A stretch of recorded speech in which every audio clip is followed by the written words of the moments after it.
Solamente tenemos hasta el 15 de septiembre, es decir, esta semana, para definir el monto. Tampoco es el primero que hace ley de financiamiento, todos los gobiernos lo han hecho.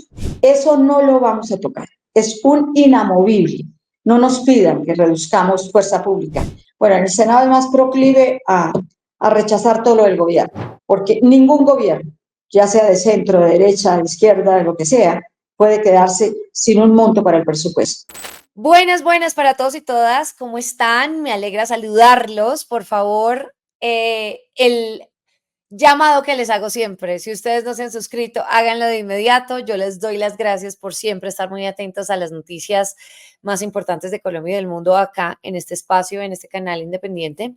Y bueno, hoy vamos a seguir como muy pendientes del tema del presupuesto general de la Nación.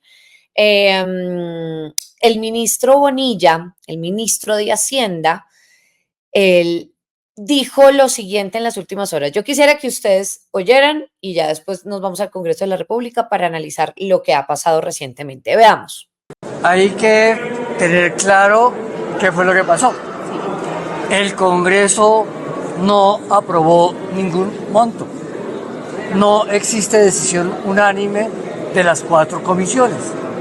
Como no existe decisión unánime de las 4 comisiones, la interpretación jurídica que hasta ahora existe y que vamos a revisar es de que sigue vigente el monto propuesto por el gobierno y sigue la discusión para primer debate, para el cual todavía las comisiones económicas siguen funcionando y está la ley de financiamiento para seguir discutiéndola.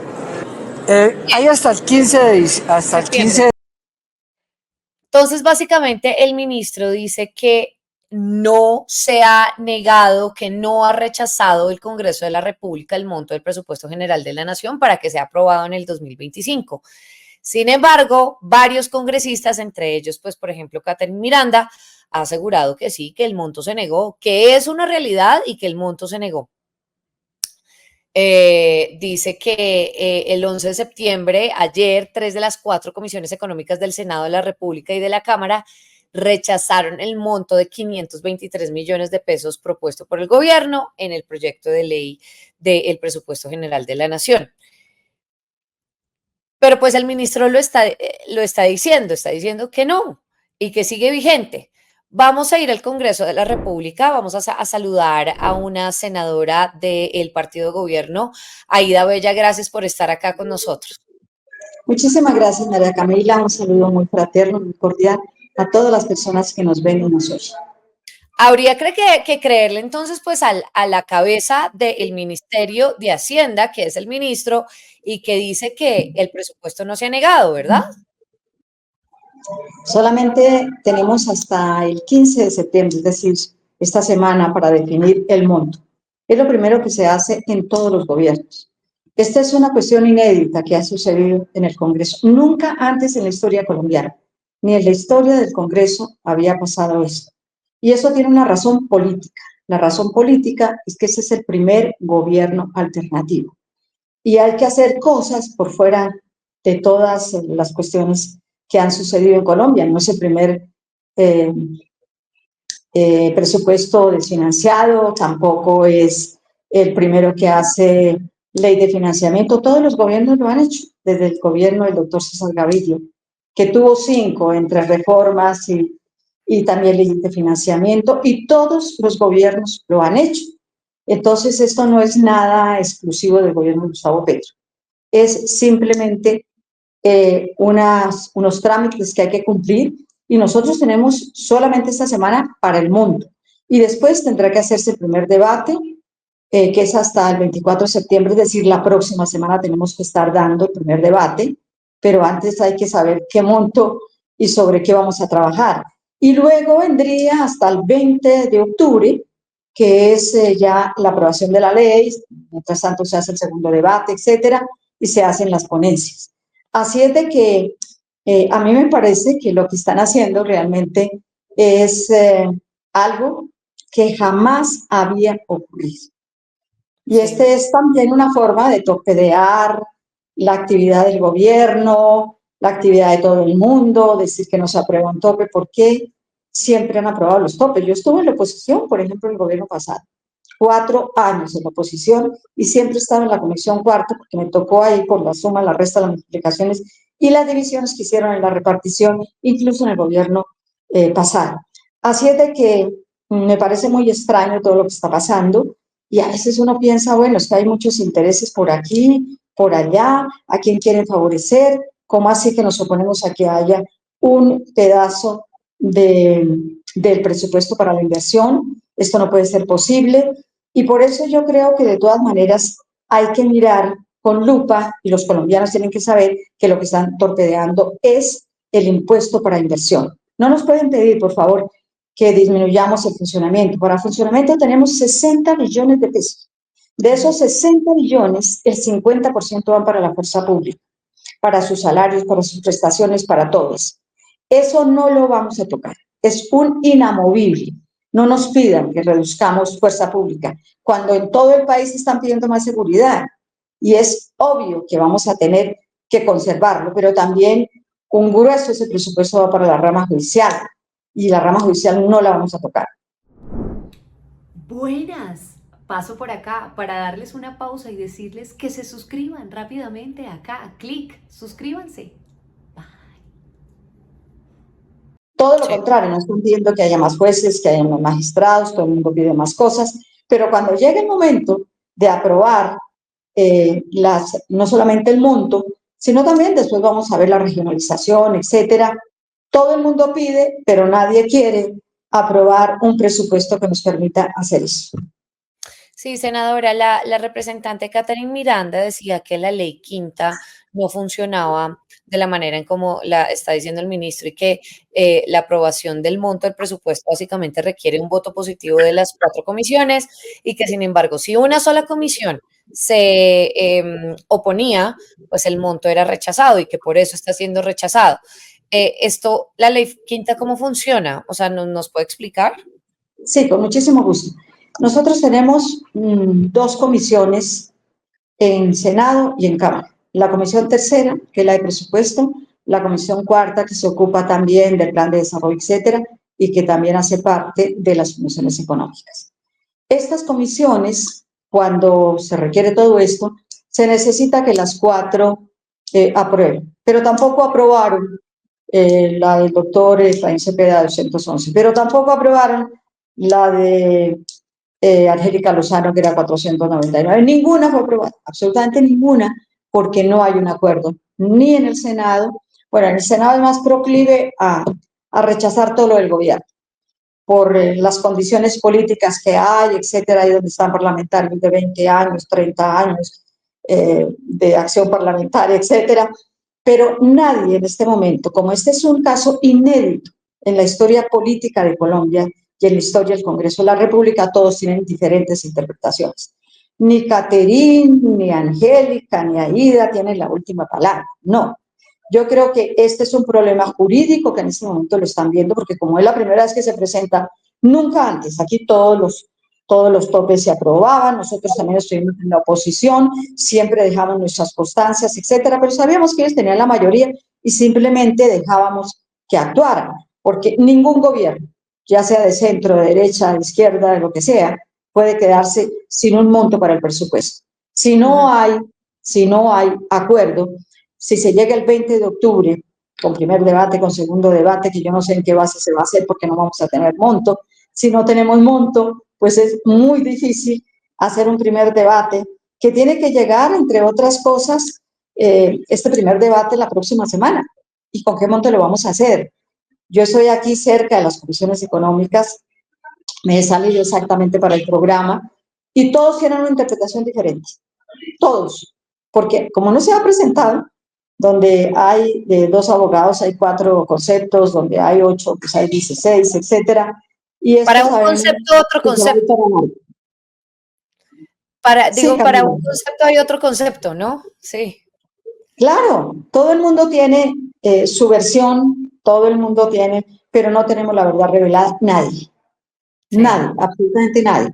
Yo creo que ese es un ejercicio que están haciendo los juristas del Ministerio de Hacienda, los juristas del Congreso, los congresistas que son juristas, etcétera.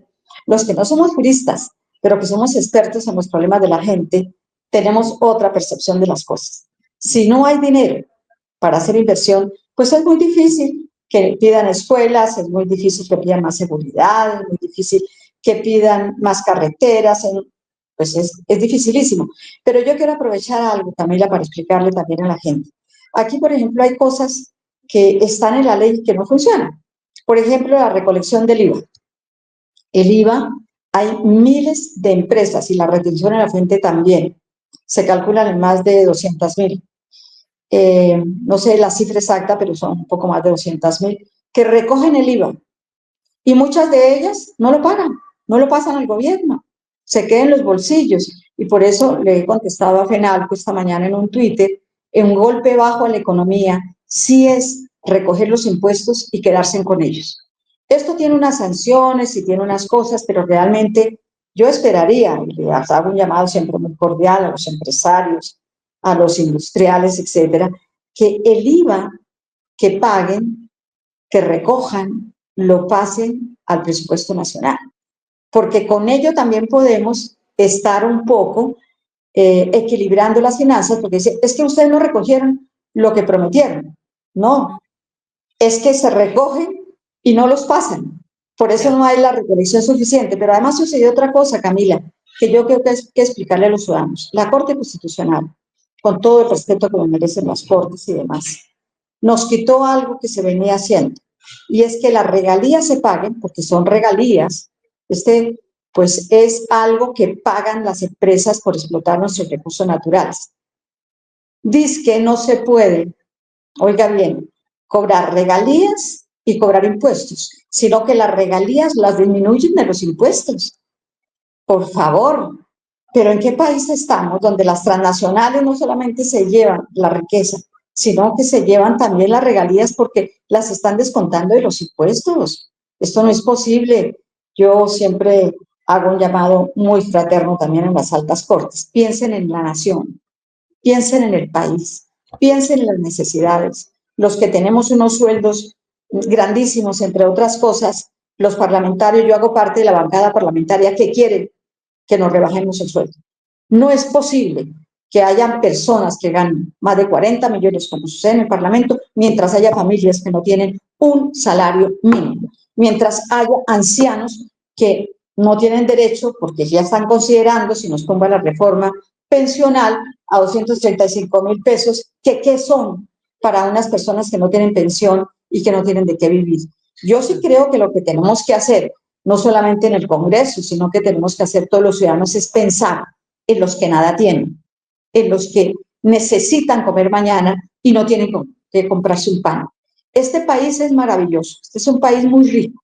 Los recorros de La Guajira hasta Leticia, desde el Chocó hasta Arauca, pasando por todos los departamentos, tal vez soy la parlamentaria que más viaja en el país, no a verme exclusivamente con los gobernadores. Algunas veces hablo con ellos, no es mi costumbre, pero siempre es mi costumbre estar con las comunidades. Si me duele que en La Guajira haya gente que no tiene con qué comer, me duele que en Leticia los indígenas nuestros sufran tanto para poder ganarse 2 pesos, me duele terriblemente que en Arauca, por ejemplo, no puedan pescar, me duele que el agua esté desapareciendo, pero estas son cosas que uno las tiene que ver sobre el terreno. Yo sí creo que aprendemos mucho de los campesinos. Esos campesinos nos enseñan todos los días y nos enseñan una cosa que es vital, que tiene que existir la solidaridad. Senadora, entonces, ¿qué hacemos con el problemita de los salarios de los congresistas? Porque cada vez esto es todo el tiempo, cada año, ¿no? Siempre que se quieren, que están dispuestos a bajarse el salario, a bajarse de sus camionetas, a bajarse de los lujos, de las excentricidades, de todo esto, y al final no hay ambiente para eso, y al final siempre se hunde, y al final no pasa nada. ¿Qué hacer Sí, con eso, senadora? sí, eso es lo que nosotros nos preguntamos. ¿Por qué tienen tanto miedo? Por ejemplo, el salario básico de un parlamentario en este momento son 11 millones. ¿Eso era lo que debíamos ganar? ¿Por qué tenemos que tener unas primas de de yo no sé qué, de localización, unas firmas especiales, para que los señores paguen un apartamento en Bogotá y no lo paguen. Porque entonces aquí vienen los martes y los miércoles, y eso el miércoles ya a las 3 de la tarde está saliendo para la provincia. Pues yo me imagino que todos hacen algún trabajo en su provincia. Pero lo que sí yo admito es que haya esos salarios tan grandes. Pero para que ustedes se sorprendan, es que hay algunas, creo que son todas las cortes, que unieron el aumento del salario de las altas cortes al del Congreso. Y entonces aquí hay lobbies de todo. Se dice, vamos a congelar los salarios, y eso llueven aquí los lobistas cantidades. ¿Cómo van a congelar el salario? ¿Cómo no sé qué? Sí. Esa fue la última propuesta que hicieron, de congelar el salario. ¿Por qué no lo han congelado? Porque aquí hay muchos intereses. Y porque yo creo, entre otras, por ejemplo, la ley de financiamiento que toca son los patrimonios grandes, improductivos. Es decir, el que tenga no sé cuántos, 10.000 hectáreas de tierra, 5.000 hectáreas de tierra, que eso quién no puede tener, por favor. Pues el que lo tiene nos parece que ha hecho cosas que no son buenas y que pueden tener 5.000 hectáreas de tierra, pero por favor, ¿quién puede tener esto? Mientras hay campesinos que no tienen una sola hectárea de tierra, eso no puede ser. Entonces todo está unido y claro, todas estas cosas que incomodan a algunos personajes que están en medio de todo, en un poco, o que tienen un poquito de poder, pues es lo que ocasiona todo esto, ¿no? Entonces, no les vamos a aprobar el tope, pero ¿por qué no?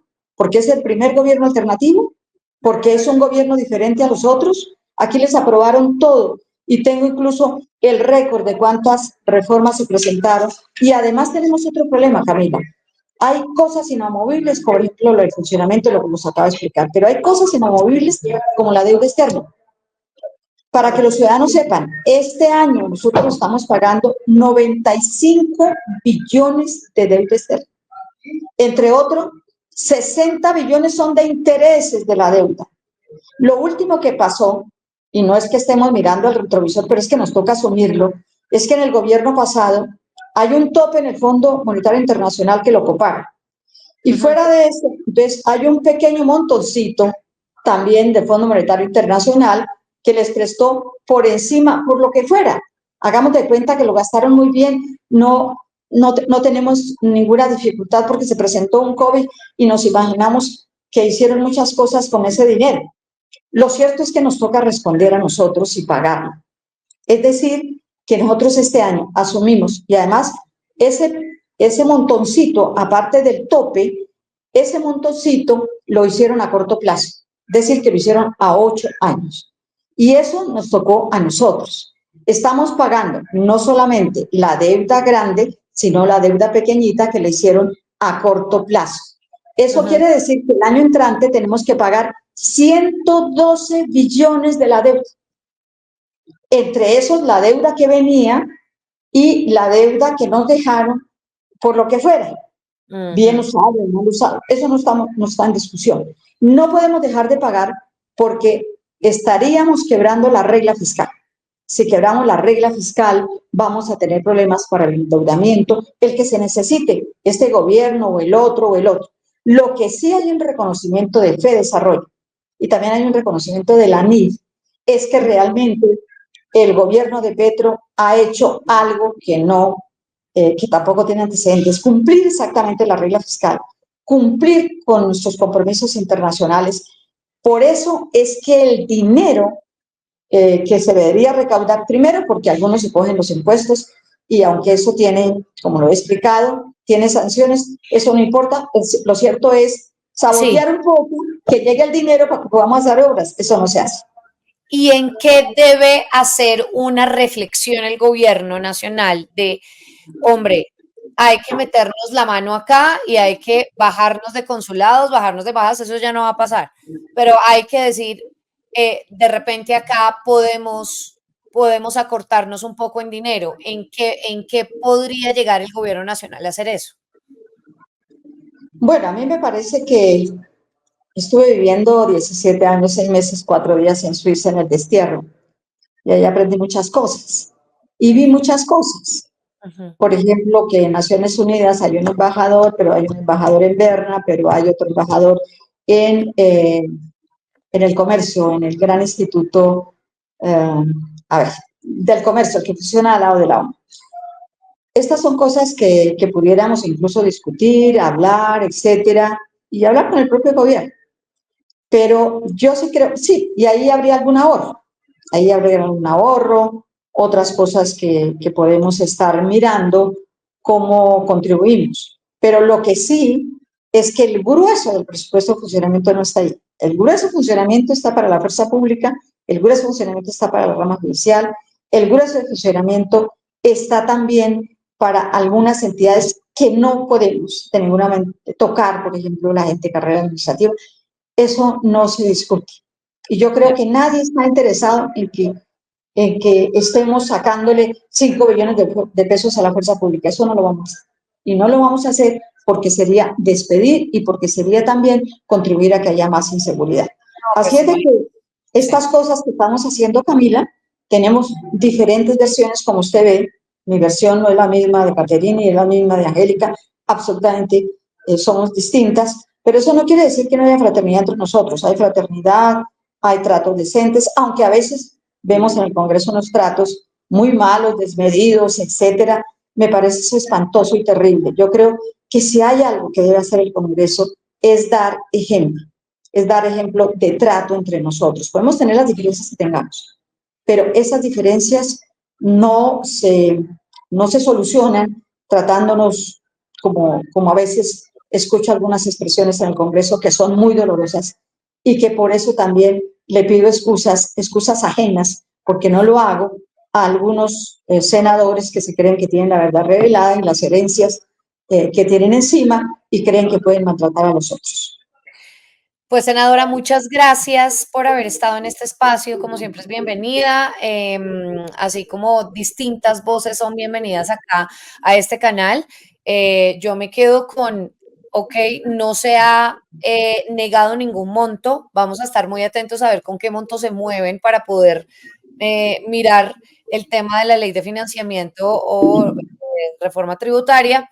Y lo que sí tenemos claro es el tema de la fuerza pública, que no se puede reducir ningún tipo de presupuesto a la fuerza pública, sobre todo cuando se está invirtiendo en seguridad. Me quedo con esas conclusiones. Vamos a estar muy atentos a lo que pasa en el Congreso de la República. Doctora Aida Bella, muchas gracias por haber estado acá. La querida, y la de la deuda, no se les olvide, nosotros no podemos Sí, de ninguna manera dejar de pagar la deuda, porque romperíamos la regla fiscal y no nos interesa hacerlo. Todo lo contrario, el gobierno que venga, de la tendencia que sea, tendrá unas finanzas realmente saneadas. Gracias, Camila. Aquí estamos a la orden siempre. Gracias por salirse de su sesión y venir acá. Mil y mil. Tan querida, muchas gracias. Pero Gracias ya regreso. Gracias Saludos a todos los clientes. Por Hasta favor, luego. gracias. Chao, chao, A la muchas gente gracias. que vio esta entrevista hasta el final, háganos saber acá sus comentarios, qué opinan sobre esto que acabamos de hablar, de conversar, de la ley de financiamiento, de esto que ha pasado recientemente y de las declaraciones de la senadora. Acá abajito, no se les olvide suscribirse. Nos vemos. Chao.